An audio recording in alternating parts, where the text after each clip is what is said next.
我最近有点手痒痒了，正好这2天狗三二在家收拾冰箱的时候翻出来100斤牛肉，完有哥们给拿点榛蘑，我打算做点牛肉榛蘑辣酱来把这些东西都消耗了。但是这么长时间没干，对行情确实不了解了。这今年辣椒也不知道怎么的了，又贵又买不着。正常来说，辣椒最少也得是1比1，但我们买了2个市场，一共才买了60斤。后来就为了凑这100来斤辣椒，我们都开始上附近的饭店去赊去了。我真是我天，我心说我什么时候打过这么不富裕的仗啊？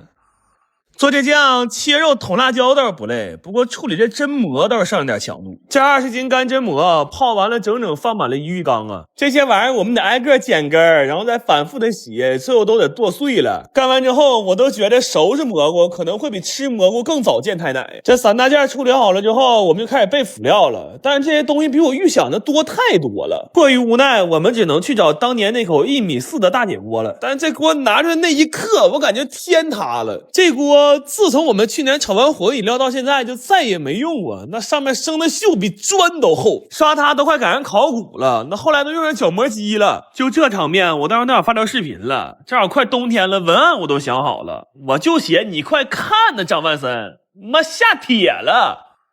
用这大锅炒酱可实在有点费力呀，因为炒酱的逻辑是沾一点糊一片毁一锅，然后这里的固形物又特别多。后来我们几个轮番在那炒了4个小时，到后期快出的时候，我跟潘子一人1把铁锹都在锅里画上太极了。不过这酱炒完了还是挺欣慰的，它是肉多油少，吃起来刚刚香。而且加的那些榛蘑到最后也特别提鲜味。就这个酱啊，要是平常在家拌个面条或者夹个热馒头，你就来吧，都容易给那后脑勺香翻翻了。这个香菜啊，它是有点味儿。我今天想试试它到底能有多难吃。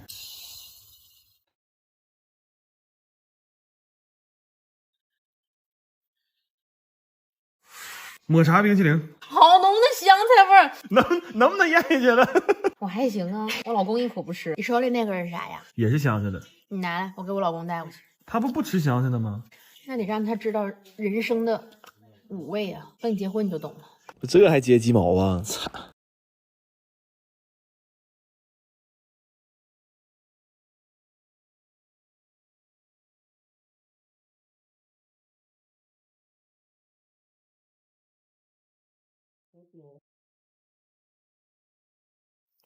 精油 SPA。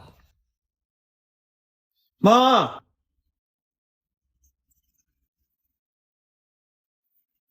这你看你那，我回屋躺会儿啊。咱俩谁同事？挺好吃，但馅儿有点小。我包的时候破了。榴莲子好吃，下回整点榴莲的。妈，榴莲40多块钱1斤，我给你做榴莲的。真拿同事当2口子用啊？小心眼说上回露营没整好，这回好好安排安排我们哥俩。他说有一室一厅，我寻这回有排面啊。我到这发现他说的一室一厅是个帐篷，还他妈是我弟帮他搭上的。我实在太饿了，我没劲骂他。我说你等我吃完这个金3制的啊。有了上次的经验，这次我就带了2个卡式炉，这在野外喝点我熬的酸梅汤，炒点肥牛卷子，再烤个大虾，这赶我情谊说的了。哎呦我这也太是那个了。这点玩意儿也就是他俩的前菜吧，那主食还没上呢。带了2块肉比脸大的羊排，还有一咬直冒血汤的牛排。就这点玩意儿，给这些大爷大妈都馋迷糊了。有个大娘问我带着茶叶蛋能不能跟你换个虾尝尝？我说阿姨别说茶叶蛋了，你拿老伴换我都不换呢。完，我突然想起来，我说咱们说好都带点吃的吗？你带在哪儿呢？完，他从车里掏出30多包薯片来，说都是趁拼多多100亿补贴2周年抢的，1块钱就能抢12包乐事薯片，啥味儿都有。链接我放评论区了，还有一大包辣条也能抢，你们赶紧看看吧。但我说你这整3箱，你这不上货去了吗？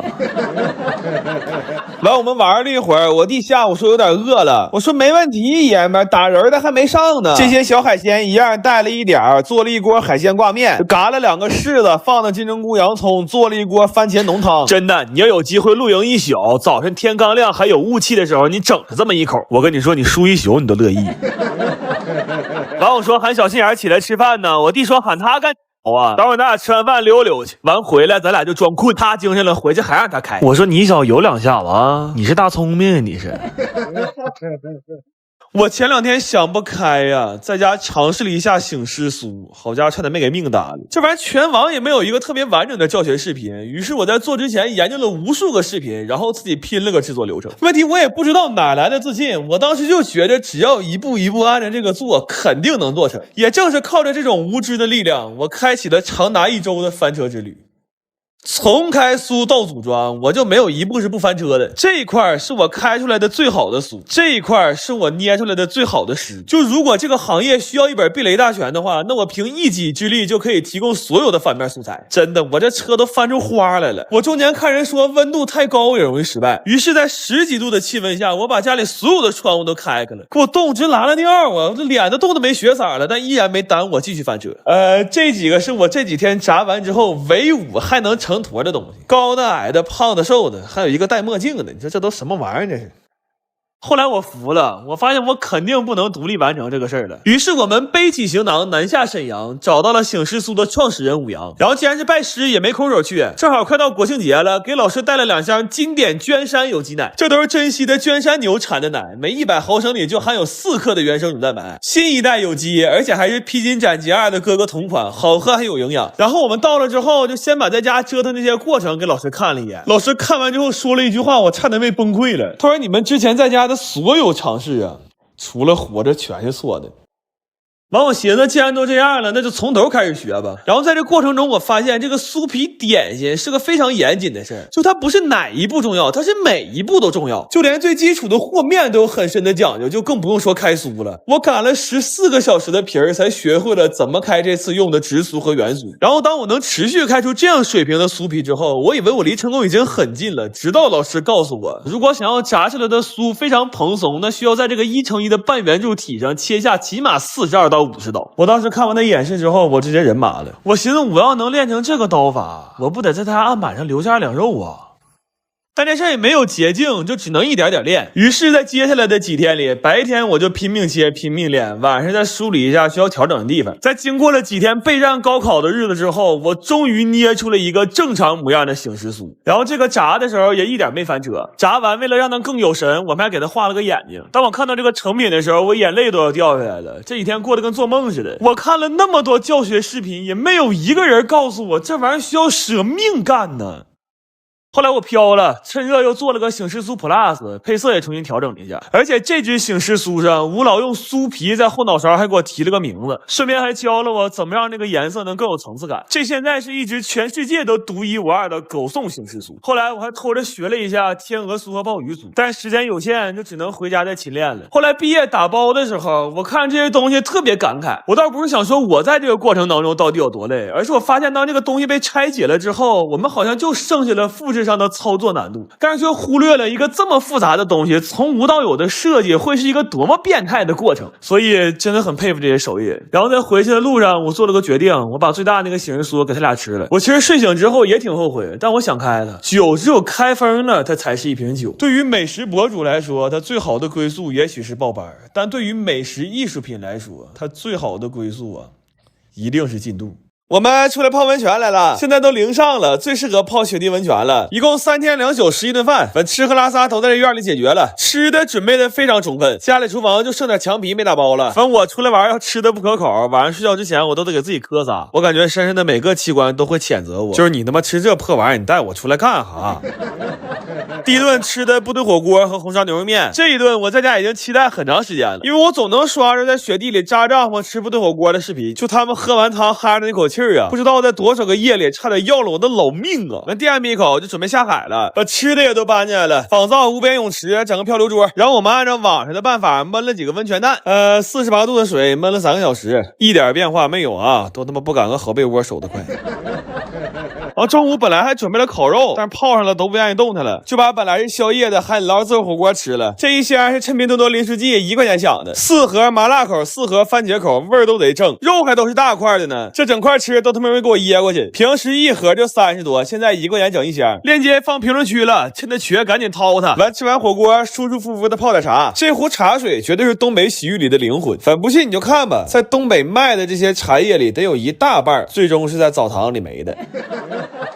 晚上我睡觉，我就听外面嘎吱嘎吱的，我以为闹耗子了，结果是这几个爹开小灶呢。干肠炒饭和可乐姜汤。人生建议啊，要还想说话就别放这么些姜。完吃开胃了，我们就把烤肉支上了，一边泡澡一边吃肉，还有一锅咸汤。这要有个搓澡的，那绝对洗浴天花板了。完吃饱了，我说赶紧干正事儿吧，没有麻将的旅行那就是不完整的。但我这一宿我都服了，有人梦里相爱，有人夜里看海，还有20来岁小伙熬夜在那抓对。我这一晚上就上听了一把，完对面的活爹把暗杠周开了。我看这仨人呢，明天不是想吃饭呢，是想吃我的席呀。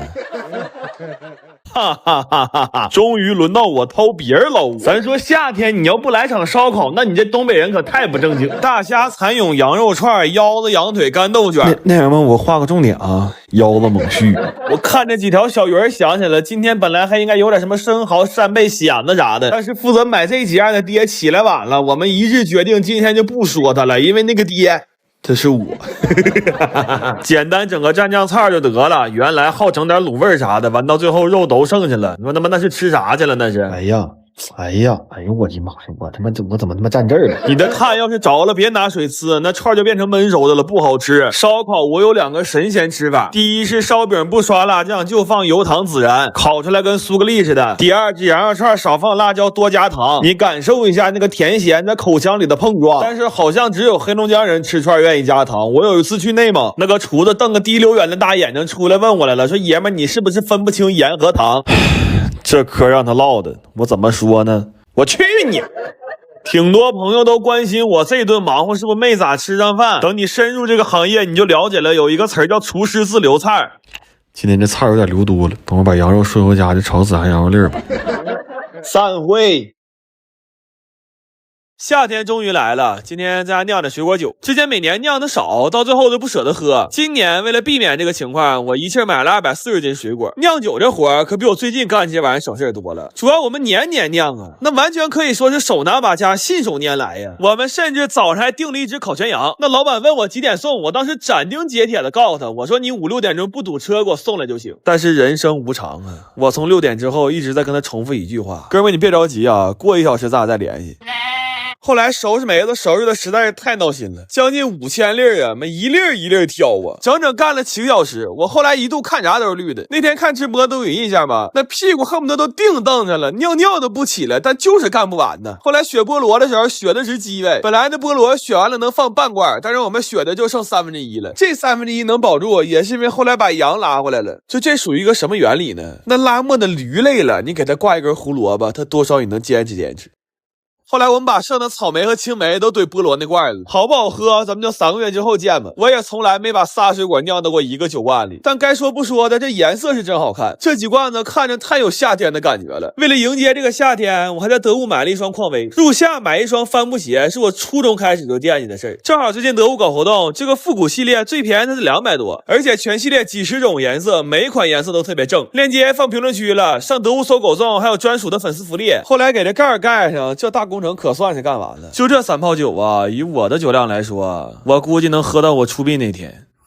等吃上烤全羊的时候，其实都早上4点多了，但是我们实在不愿意接受这个事实，就把桌子搬到了一个没有窗户的屋里，一个个目光呆滞啊，那烤全羊都吃不出啥味儿了。从昨天早上8点开始搬东西，一直干到今天早上4点，心都突突了。以前每年酿梅子酒啊，感觉都是收获了夏天的第一份快乐，但那只是以前。